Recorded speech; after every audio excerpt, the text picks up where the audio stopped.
Hi guys, welcome back to TechWrapped. I've got my Redmi Note 5 Pro today, the 4GB plus 64GB variant I've ordered from Flipkart flash sale.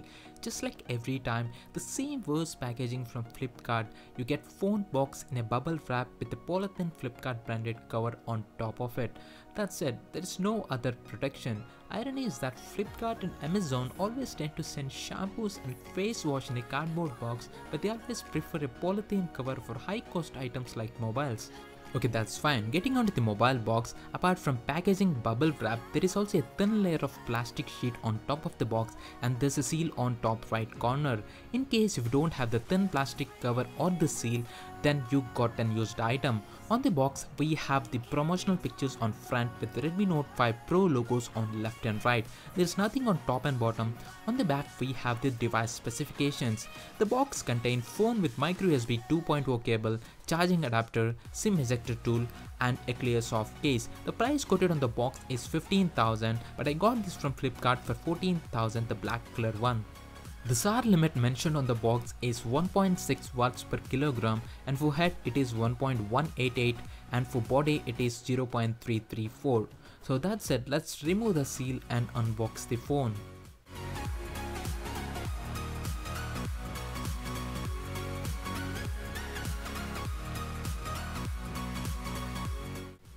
First we have the TPU soft case in the box, which almost looks and feels as the one I got with OnePlus 5T.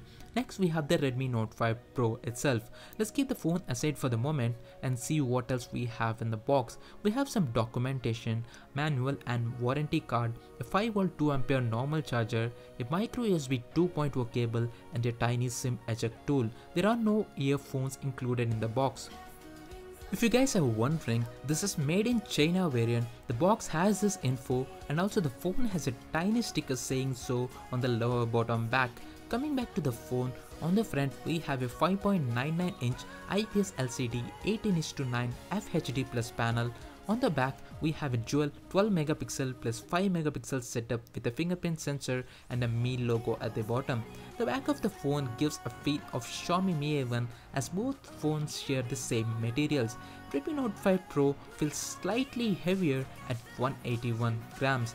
On the left we have hybrid SIM slot, volume and power buttons on the right, mic and IR sensor on the top, a 3.5mm headset jack, a noise cancellation mic, micro USB port and a single speaker on the bottom side. Above the 18:9 panel we have proximity sensor, earpiece with 20 megapixel selfie camera with an LED flash.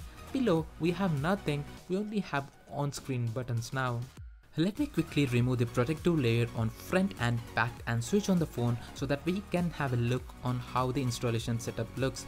First this Mi logo followed by powered by Android animation, first language, then region, keyboard selection, setting up Wi-Fi, SIM card preference, setting up Google account, screen lock and also the fingerprint unlock. There are two default themes and that's it about this setup. This is the default home screen. On the left we have cards and shortcuts. The display panel used for this phone is really good. It's vibrant and color saturation is also very nice. It's neither cooler like Mi A1 or warmer like the Redmi Note 3 which I used to have. It's perfect. It has rounded corners on top and bottom sides just like the LG G6, giving it a cooler look. Let's see which version of Android and MIUI this phone is running. Settings, about phone, and as you can see the phone is running on Android 7.1.1 with December security patch and MIUI version is 9.2.2.0. There's already a system update available of size 1.6 GB and it enables face unlock on your phone and the MIUI version is 9.2.4.0. If you are looking for direct download link, it's in the description below. The phone is powered by Qualcomm Snapdragon 636 processor coupled with Adreno 509 CPU. It has 4 gigs of RAM with 64 GB of internal storage. Out of the box, you get 52.99 GB of free space with few Google apps, tools, MIUI skin apps like Weather, Calendar, Explorer, Music and Video. Also, you get some third-party apps like Amazon, Prime Video, Facebook and Myntra. Moving on to the benchmarks, it got a score of 1,13,453 with Antutu version 7 and 60.1 frames per second with Nina Mark II. The phone has almost all the important sensors included, and this is the list of them.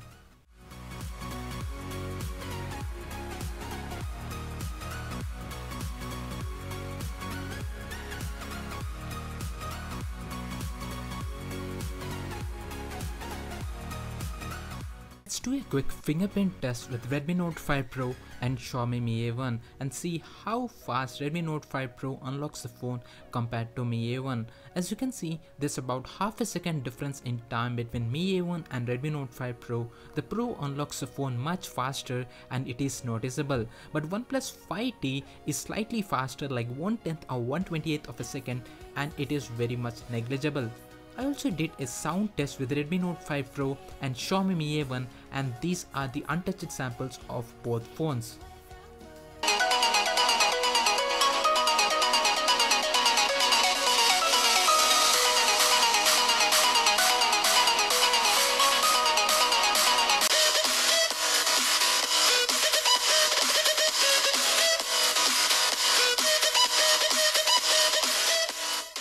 When it comes to the audio output via 3.5mm headset jack, the Xiaomi Mi A1 produced very loud output when compared to the Redmi Note 5 Pro. So that's it. I hope you guys liked the video. Do like and subscribe if you did.